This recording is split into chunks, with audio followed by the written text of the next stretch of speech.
awubona uthando lwami ngelinye ixesha sithandwa sami ndibangazama awubona umzamo wami kodwa xa ngekho phambi kwakho uyayazi kuba njani na kuba xa ungekho phambi kwami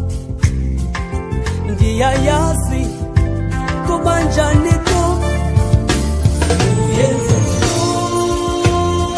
kwinhliziyo yami unyenza ndizibuze imibuzo uyenza kwinhliziyo yami unyenza ndingalale busuku usakhumbula uba kukwizithembiso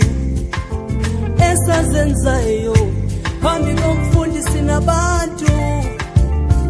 kuba wawuthe uzawuba nami noma kunjani